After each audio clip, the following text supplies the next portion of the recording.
Hey guys, it's your boy Wallace. Welcome back to the channel. So today we're going to be talking to you about how to start your staffing agency. If you don't know me by now, they call me the Nomad Recruiter because I travel the world and I make places for a living. If you are looking to get your staffing or recruiting agency off the ground, you can check out the links below and you can book a call with me today so I can help you scale your agency to 6 or 7 figures, whatever your goals desire at the end of the day. You can check me out at nomadrecruiters.com. And we also got a couple ebooks down there that you can check out. Check out the links below. So let's jump straight into it. So we're going to start off with talking about your niche. And that's going to be extremely important if you're trying to get your staffing agency off of the ground.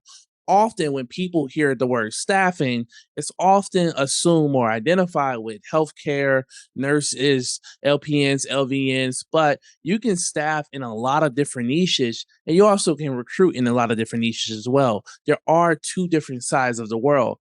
Some of the hot niches on the market right now, I'm going to say it's going to probably be like cybersecurity, blockchain, AI, cannabis, technical sales, technical roles. So your software engineer, your back end, your front end, your mobile developers as well. Accounting and finance as well it's an industry that's growing. And I want to say, if I forgot anything, I'm going to say, well, I was gonna say marketing, but it still counts as technical sales for the most part as well. So, geospatial, and computer vision, AI, machine learning roles as well. So, just think, for a lot of people out there, there's thousands of niches. The harder the niche is, so the harder or the more difficult it can be to, find that to hire for that role, the more likely it's going to be for you that clients are going to be willing to work with you. So if you're working on a hard to fill position, that means that it's a higher demand to work with a agency recruiter. Now there are different types of recruiter out there. So myself, I will be called a 360 recruiter. So I've worked for 2 recruitment agencies where I did the overall full recruitment cycle. So what does that mean? That means that I did the sourcing. I found my clients. I managed the whole process. I, edited my resumes. I did it all from start to finish. And then you have, on the other end, you have your in-house recruiters. So these are people that work for like Amazon or Facebook or Google. So they're technically not 360 recruiters. They're mostly just often they do like a lot of admin work. Sometimes they do sourcing. It just depends on their position within the company, but it's very different from a headhunter like myself and an agency recruiter because we have to go out, we have to eat what we kill. We have to go out and find our own clients. We got to do our own BD. We got to find our candidates versus when you work in-house, you're already working for a company. Now all you have to do mostly is just source candidates. It's no real business development done. It's no business development done at all in-house. So it's important to understand that. Now, when talking about staffing and recruiting as well, there are 2 different worlds. In staffing, you have contract, temporary roles, and then in recruiting, you have your direct hire in your full-time positions as well. So I want to mention this to a lot of people because sometimes people don't know the difference between both, and they don't know that the options that they have when they're getting into the industry because sometimes staffing and recruiting can come with a lot if you don't know how to tackle it with your niche, which is going to be extremely important. Guys, while you're getting your staffing agency off the ground, I guess it's going to be important to make sure that you find a good bank account as well. You want to partner with a bank that looks out for small businesses. I think that's going to be extremely important as well. So you want to make sure you find a bank that's looking out with small businesses. And because in the future, you may try to apply for a loan and you may try to get some credit just to help fund your agency and get it off the ground while you're trying to scale and while you're trying to get started. So I always say shoot for the small businesses because they tend to look out for small agencies, especially once you have built trust, built relationship with that bank is going to be extremely important. You are going to have to register your business online. You could do that in your city or your country. And yes, for a lot of people watching this video, I have students all over the world. Currently, I believe we're close to like 1,000 students in the program, but we have students in Australia, we have students in Canada, we have students in a high majority in America, we have students in Europe, Czech Republic, London, Africa, Nigeria, Argentina, you name it, the list goes on. So what I do teach inside of my program is very universal. You can use the strategies in any country at the end of the day. But going back to registering your business, you just need to do your own due diligence and do your research on how to open your business. But it's not a hard process. Do not make this turn into 2, 6, 4 weeks. It's very simple to get your EIN within 24 hours. It's very easy to register your business online. And of course, you just need to go to your local bank in your community to open up an account real quick. Just do it. Don't overthink it. Just do it. Just get started at the end of the day, which is going to be extremely important. You also are going to need a website. So building a website is extremely important, guys. You don't have to put as much capital or much money into the website when you're first getting started. But you do need the website for credibility. That's going to be extremely important. I need some coffee, guys. All right, I'm having my coffee right now. All right, making this video. So you're going to need your um um you're going to need your website for credibility. On the website, you want to have the about us, your services, your contact information, maybe put like a blog information about what you offer. So if you're doing contingent recruitment, you're doing contract, you're doing staffing, you need to make sure you put that down on the website. That's going to be extremely important. Okay. Um, you also want to make sure you get a job board after you make your first deal, because it's going to require some coding for you to implement into the website for that to actually take off. So that's going to be extremely important as well, as you try to get that taken off, as you try to get that on your website. So what I did after I made my first deal was for like $22,000. I then decided to upgrade my website. I put a lot more money into it. I hired developers, but you don't need all that stuff starting off. You need to, of course, manage your money properly, because you're going to be you needing to use a lot of funds for your software tools, and that's going to be extremely important. I guess speaking of software tools that you're going to need software tools that can locate people, names, and numbers, and you may need to use a few automation tools once you learn how to do that properly, which is going to be extremely important. Software tools that I do recommend to a lot of people who are sourcing mostly in America sometimes is a platform called True People Search. But of course, you're going to, so this platform gives you free names and free numbers. But paid platforms that I recommend universally as programs such as Contact Out, Lucia are going to be, some of these programs. And then I want to say, of course, Indeed is universal, but I know in Australia they use the website called Seek. So whatever is equivalent in your country to, the major job platform, what people in your niche are using, that's going to be important for you to also be using as a recruiter when you're doing your sourcing for your candidates and you're trying to find people for some of your clients. So that's going to be important. So you are going to need those software tools as you try to get your agency off of the ground. Now, you're going to need a LinkedIn profile, and you're going to also need to use one of LinkedIn software tools. They have Sales Navigator, they have LinkedIn Lite, and they have LinkedIn Recruiter. Okay. So, so having my coffee, guys. So, um, LinkedIn Lite, Sales Navigator, LinkedIn Recruiter. LinkedIn Recruiter is stupid expensive. As a one person agency just getting started, I do not advise you to spend that much money, um, wasting that much money on your business. If you got the capital and you got the funds and you saved up for it, okay, take the chance. Especially if you're an experienced recruiter, yeah, you may see a little bit faster results using that too. But it's roughly like $500, $600 a month right now. It's extremely expensive for entrepreneur starting off, and I don't think it's wise to be wasting capital like that, because you're gonna need a lot of funding when you're posting your job ads and your other software tools as well. And you have to manage your money wisely, because it could take you 60 to 90 days to make your first deal when you're bringing on your staffing client at the end of the day, staffing or recruiting client as well. So you just want to manage your money wisely when you're getting your agency off on the ground. That's going to be extremely important. LinkedIn profile, you want to make sure it's clean, consistent, professional photo. People need to understand who you are. It needs to say recruiter, technical recruiter, sales recruiter, whatever type of recruiter you are. You want to make sure you mention that. You want to have your website company profile as well. You want to make sure people can look up your company profile on LinkedIn.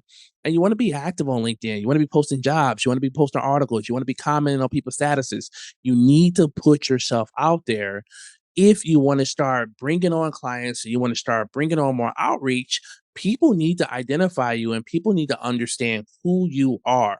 And that's going to be extremely important. One of my coaches, she taught me, she really didn't start making money until people understood what she did for a living.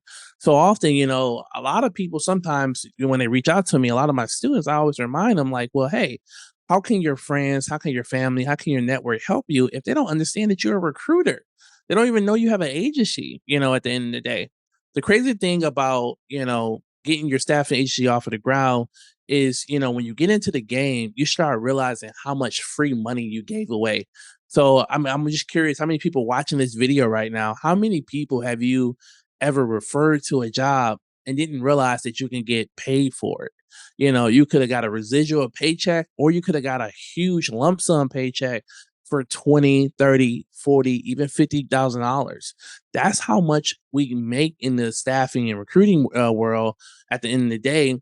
And the opportunity can be endless at the end of the day, depending on the niche and the roles that you get in as well. There are a lot of industry as well that pay lower fees, but they usually have a higher volume of jobs as well.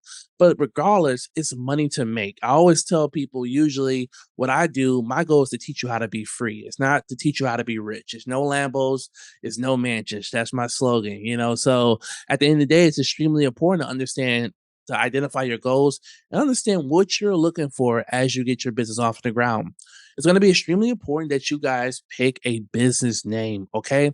Your business name should be something similar to um uh, like something with staffing, some of recruiting, some of recruitment, but people need to be able to identify who you are and understand what services you offer. You don't want to confuse a client and make them assume you're a tech company or a consultant company. You want them to know that you offer staffing solutions, recruiting solutions, and because that's what you want to be seen as and looked as. And it's important to understand that you're consistent across the board. You're consistent across the platform when it comes to your business name as well. And you guys can do DBAs, which is that stands for doing business as. If you need to, you could do a DBA also, which is extremely important. How much money can you make? You can make a lot of money. I got my questions right here, guys. I'll just read. So you can make a lot of money, in staffing. You can make a lot of money in recruiting and staffing. So how it works is every time your client goes to work, you get paid. You get paid on a daily basis. So every time they're working, you get a paycheck. Usually, the client would pay you, and you would pay your candidate pretty much. So the thing about a staffing agency as well, upwards, depending on the industry, you could be making $50 to $75 a day. You can be making $25 a day on your agents. You usually don't see real money in the staffing agency space until you get to like your 20th contractor. You don't really start seeing like money coming in until you build up that contracting book. That's the thing about it. A lot of people don't talk about that when we're talking about staffing or we're talking about recruiting. People just assume if you get one contractor, you're gonna be making money. You're gonna be making pennies. You're not gonna be making anything. That's not even gonna pay your phone bill. You gotta build up that contractor book to really see to reap the rewards and the benefits of contract staffing. Now, with permanent with recruiting in the permanent space, they usually charge a base salary off of a percentage off of the base salary. So hypothetically, if the candidate is making $100,000, you would charge 10% off that 100,000. You can make 10,000. You can charge 20%. You make 20,000. You charge 30%. You can make 30,000 as well. It depends on the role, but I've had students in my program close 50K deals. I have students in my program close 40K deals. So the sky's the limit at the end of the day. Um, so it's going to be important to, you know, ask yourself, how do you want to make money? Now, with staffing comes great rewards, but it also sometimes can come with cons. Now, with staffing, often sometimes you do need licenses and you need assurances. And that all depends on the ways and the routes that you go about it when you're trying to get your agency off the ground. Also, each state that you work in or potentially country have different tax laws depending on that location as well. So it's important to understand that. So the thing about staffing, what people sometimes don't understand is the reason that you need licenses and insurances is because when you're running a staffing agency, that means that the candidate is owned by your company. Okay. So that means that you're responsible for that candidate when it goes on the facility of an employer's work grounds. Your organization is responsible for that candidate. And if anything was to happen on those grounds, to that candidate, or something was to happen on their behalf, you will be responsible insurance wise to take care of that candidate and to take care of the expenses of the company as well of whatever happens. That's why, and that's so you're responsible for these candidates when you have a staffing agency. When you have a recruiting agency, it's one and done. You hire them, you place them, you get a paycheck, you move on. The company is in ownership and full responsibility of that candidate as well. So that is something to think about when you're getting your agency off of the ground as well. People always ask me, how soon can you make money? I've seen students in my program bring on clients within the first 30 days. I've seen students close deals within the first 30 days as well. And we have a lot of testimonials and a lot of results on our websites as well. Guys, you should understand how to qualify candidates. So that's going to be extremely important as well. Um, so qualifying candidates is just making sure you're knowing what type of questions you need to be asking. Okay, so questions you want to be asking is, of course, location. You want to make sure that a candidate lives in a location that you're sourcing for, because oftentimes candidates will apply to jobs for a job that's we're recruiting for, that's just say hypothetically in New York, and they live in, Milwaukee, and you'll have to ask to confirm it because sometimes they'll lie, and sometimes your clients may not offer a relocation package, which is going to be extremely important. So you just want to make sure you understand, you want to make sure that candidate lives there. You wanna also make sure to try to see what salary are they looking for. You wanna make sure they're not over budget, but sometimes you also wanna make sure they're not under budget as well. Um, Technically, legally, we're not supposed to ask a candidate how much they make, but if they offer that information, you're able to, use that to your advantage with being flexible with your budget as well. So that's gonna be extremely important as well. You wanna make sure you ask the candidate their notice period. I've had some students work on physician roles. Some of my physicians have 60, 90-day notice periods. So it's important. Sometimes you have to ask yourself, well, do I want to wait 90 days to get a paycheck? Because often clients don't pay us until the candidate starts. And usually they pay us after a 30-day period as well. So it's going to be important to understand that as well. You have to understand that we are a small agency. So I know sometimes people ask me about retain recruiting or retainment and staffing. And you have to understand that um, we are competing with the giants, the Robert Walters, the Robert Halves, so we have to be a little bit more creative and a little bit outside the box when it comes to our sourcing strategies at the end of the day, which is going to be important. You also have to know and understand how to qualify your clients as well. This is extremely important. Excuse me, guys. It's extremely important, but you know, every client, you know, all gold that what's the saying?